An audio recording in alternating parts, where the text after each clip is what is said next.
Hello there, a very happy Friday to you. I hope you've had an awesome week and thank you for stopping by to check out the Green Pill. Yes, it's a place where every Friday a regular guy who's just passionate about optimizing health and performance brings you a data source and an action tip for anyone motivated to help make positive change in their lives. And it's all rooted in the six key pillars of good health, that being sleep, movement, and nutrition, and meditation, people, and purpose.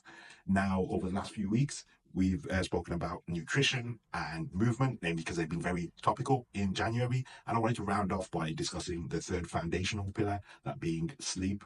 Two people in the last month asked me for advice on better sleep, but looking around on social media, sleep is nowhere to be seen. Nobody's talking about sleep. And it's curious. I guess I wanted to explore, why is this? Why don't we care about sleep? And the data source for this week, it's Matthew Walker, who was a professor of neuroscience and psychology at the University of California, Berkeley. He's also the author of the New York Times bestseller, Why We Sleep. And it's the most insightful thing I've ever heard of on sleep. And his take on this is very simple. We don't really care about sleep because it's not cool. It's a cultural thing. It's very, we take pride in telling people about our physical accomplishments. I went to the gym this many times this week. Oh, I've gone preparing for this run. We also take a lot of pride in nutritional achievements, telling somebody, oh, I've gone this long without drinking, or I've gone this long without eating meat, as January proved. But nobody goes in and tells anybody, oh, I had such a great night's sleep, and with any sort of pride. And it's just not a thing. We don't do it. If anything, culturally, it's quite the opposite. If you hear somebody needs a lot of sleep, our first inclination is to think that they're lazy, and we almost think it's almost something to be shameful to say, I spent so much time in bed. But there's also a perception in society that we take pride in telling people how little we sleep, that, oh, I only got this many hours of sleep last night and I still did this. And we actually think that it's an achievement to perform at a low level of sleep. And it's a more, I think, an ego pride thing in society, but it's certainly not the way to perform best. If anything, we think that in order to be a top performer, you need to sleep less because you need to have more time to work and hustle. And that culture is very much in the mainstream. But is that necessarily true?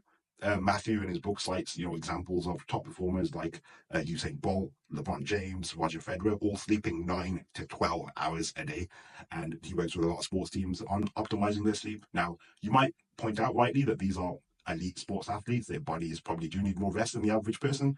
But I would think that in recent years, there's been a huge focus on work-life balance in the workplace. And now the idea of the 4-day week is becoming more and more popular.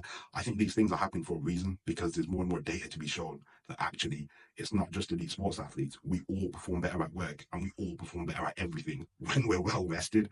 Matthew points out in his book, but I just wanted to highlight some of my key takeaways. The first is, we namely prioritize nutrition and exercise because we want to lose fat. That's the main purpose. But he's highlighted studies that show that we can lose what we lose in terms of weight could be up to 70% of lean muscle if we're sleep deprived, which makes sense because the body will prioritize getting rid of muscle first because it takes up more energy. So we're actually going to be going against the whole purpose if we're not working on our sleep. It's also massively impactful for our immune system. And just somebody who sleeps only 5 hours can be up to 4 times more likely to catch viruses and infections as somebody who gets up to 8 hours of sleep. Also, it's hugely impactful for our mental health. If we are sleep deprived, the emotional part of our brain can be up to 60% more active. So we're naturally to experience all the negative emotions we don't want to, like fear, anger, sadness.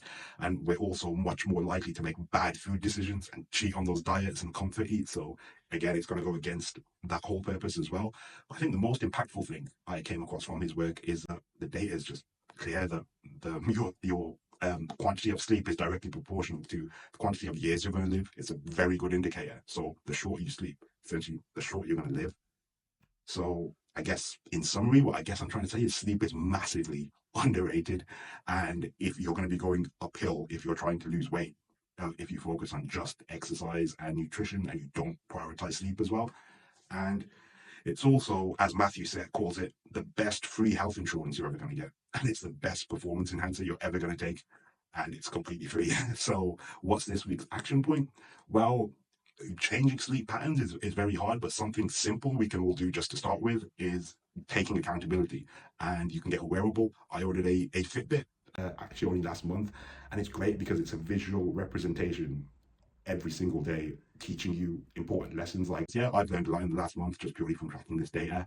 And it's a very simple way to start taking accountability. And I would recommend, before you make any other changes to your sleep, see where you're at first, because then you can accurately judge how impactful those other things are on your sleep right now. And just seeing those insights daily could be the very motivation you need to make those changes. So I hope this was helpful, and love to hear from you. Have a lovely weekend, and remember to stack the odds in your favor and feel good now.